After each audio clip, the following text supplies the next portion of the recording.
Recipe पाहण्यासाठी like करा, subscribe करा आणि ही घंटी वाजवा।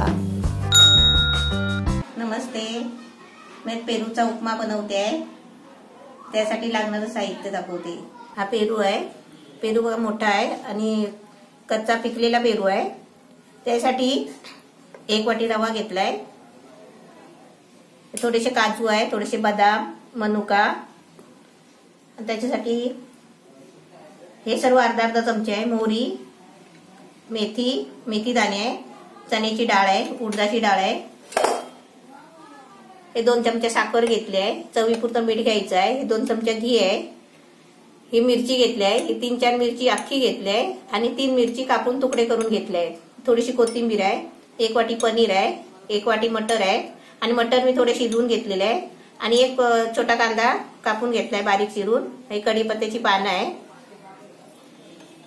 हे तेल घ्यायचं आहे आणि पाणी घ्यायचं आहे। आता मी पहिला आहे ना, मी पेरू कापून घेते आणि त्याची फोडं करून तुम्हाला मी दाखवते। हा पेरू आहे ना, कापून याचे मी बारीक छोटे छोटे तुकडे करणार आहे। पेरू पण एकदम छान आहे बघा, आतमध्ये बिया नाही आहेत एवढे, आणि असतील ना बिया तर ते काढून टाकायचे आपल्याला। छोटे छोटे तुकडे करायचे आहे आणि पेरू आहे ना तर साळीसकटच घ्यायचं आहे। असे पेरूच्या बिया असतील ना तर असे काढून टाकायचे। आणि पेरू मध्ये बिया पण नाही जास्त, पेरू चांगला आहे, एकदम छान आहे।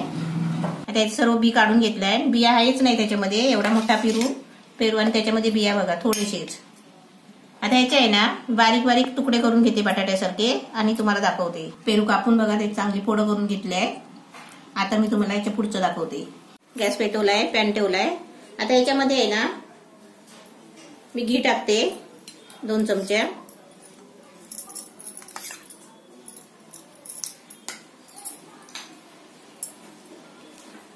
आणि याच्यामध्ये आहे ना मी पेरू कापलेला आम्ही फ्राय करून घेते आहे। पेरू आणि पनीर फ्राय करून घ्यायचं आहे।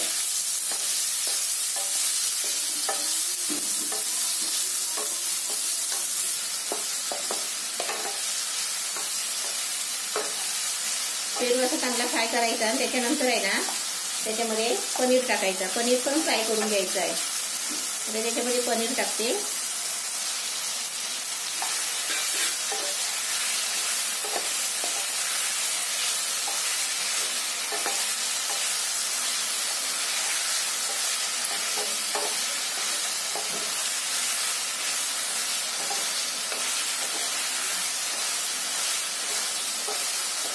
आता थंडी पण पडली आहे आणि थंडीमध्ये आहे ना फ्रूट आणता पप्पूनी, त्याच्यामध्ये पेरू मोठा होता, तर पेरूचं काय करणार, एवढा पेरू कसा खाणार ना थंडीमध्ये, कारण तो थंड असतो। तर मी काय म्हटलो पेरूचं आपल्याला काहीतरी डिश बनवायला होईल, म्हणून मी आता पेरूची डिश बनवते आहे।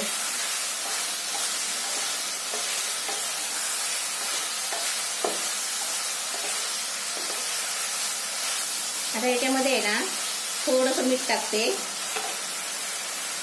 आपल्याला नंतर मीठ टाकायचंच आहे, पण याच्यामध्ये थोडं टाकते आणि 1 चमचा साखर।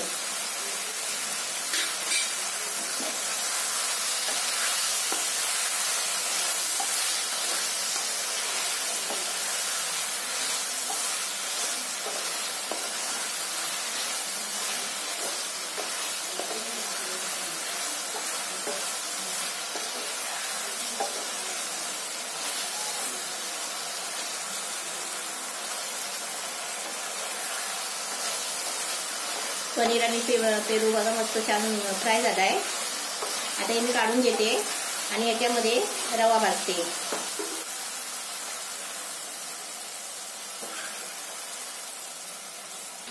आता याच्यामध्ये ना 1 चमचा घी राहिलाय ना ते टाकते, थोडंसं आहे, आणि रवा भाजून घेते।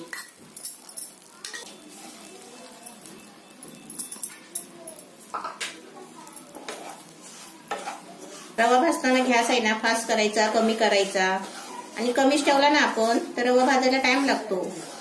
रवा आहे ना चांगला भाजायचा, शिरा केला ना तरी पण रवा चांगला भाजायचा, पण शिरा कसा सुका सुका चांगला फलफलीत होतो। आणि आता आपल्याला उपमा करायचा आहे ना, उपम्याला पण आपण शिरा आहे ना चांगला रवा भाजून घ्यायचा चांगला, म्हणजे आपला उपमा पण चांगला फलफलीत होतो।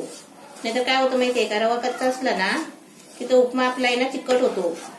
रवा भाजताना आहे ना घी टाकला, मग घी मध्ये रवा आहे ना चांगला फुलतो रवा चांगला भाजलाय, थोडा कलर पण आलाय. आता मी रवा उतरून ठेवते आणि आहे ना दुसऱ्या पॅन मध्ये मी पाणी उकळायला ठेवते. फोडणी तडका देते.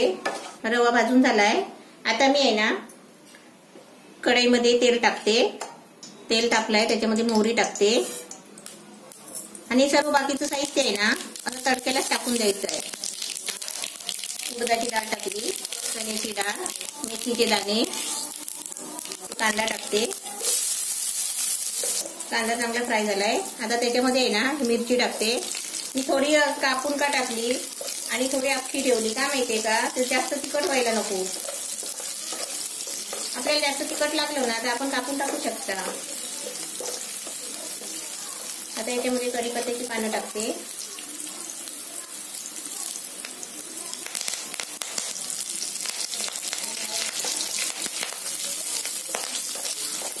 आता याच्यामध्ये आहे ना हे मटर टाकते. मटर आहे ना थोडे मी शिजवून घेतलेले आहे. मटर पण चांगले फ्राय करायचे कांद्याबरोबर. आता हे सर्व मस्त साहित्य एकदम फ्राय झालंय. आता मी आहे ना थोडा गॅस बारीक करते आणि याच्यामध्ये पाणी टाकते.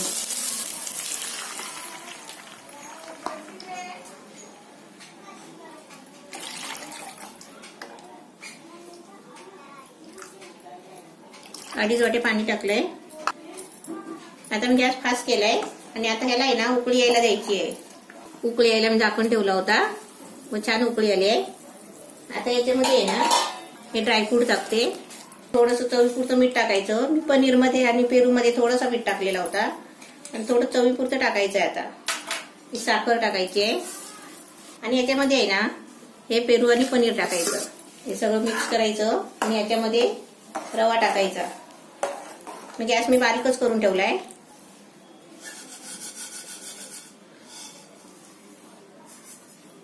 रवा टाकून असं सगळं मिक्स करायचं एकदम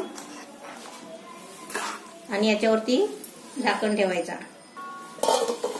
आता आपण मध्येच आहे ना असं झाकण काढून जरा म्हणजे ढवळून घ्यायचं.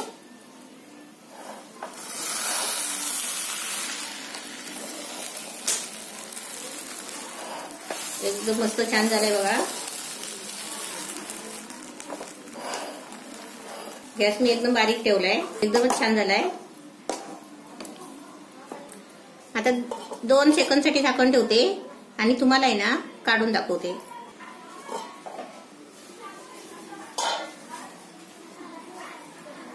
आता वरून अशी कोथिंबीर टाकते.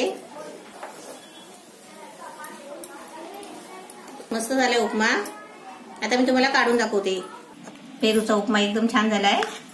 आता तुम्ही बनवा आणि मुलांना खायला द्या आणि आपण पण मस्त मस्त असं करून खावा.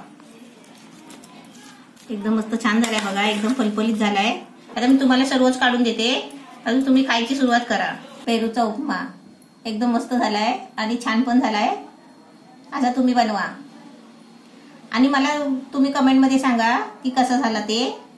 छान झाला काय, कसं झालं.